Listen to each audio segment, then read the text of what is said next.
මේ මොහොතෙත් ඇති පන්ති කට් කරලා සිගරට් එකක් බොන අරක්කු ටිකක් බොන්න සෙට් වෙලා ඉන්න යාළුවෝ.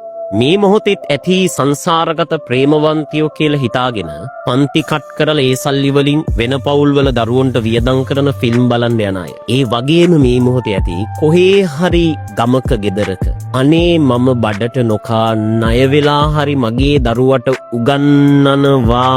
හැබැයි ඒ දරුවෝ හොඳට ඉගෙනගෙන අපිට දවසක සලකයි කියලා හිතෙන. අනේ පව්බන්නේ එහෙම දෙමව්පියෝ. ඔබ ජීවිතේ දෙමව්පියෝ වියදම් කරන සල්ලි ටික ඔබ වියදම් කරන්නේ අර මම කිව්වේ වට නම් ඔයාගේ අම්මා තාත්තා අසරණ නම් ඔයාට ජීවිතේ හරියන්නේ නැහැ පුතා. තමන් උදේ හවස දකින අම්මා තාත්තගේ දුක ඔයාට දැනෙන්නේ නැත්නම් තමන් උදේ හවස දකින තමන්ගේ දෙමව්පියන්ගේ හිත ඇතුලේ තියෙන බලාපොරොත්තු වල වටිනකම ඔයාට තේරෙන්නේ නැත්නම් ඔයාට හරියනවා කියලා හිතාගන්න එපා. මොන දේ කරත් වැරද්දමයි. ජීවිතේ හදාගන්න ඕනි නම් තමන්ගේ ගෙදර තමන්ගේ ළඟ ඉන්න අම්මා තාත්තගේ දුකට වේදනාවට බලාපොරොත්තු වලට සාධාරණයක් කරන්න.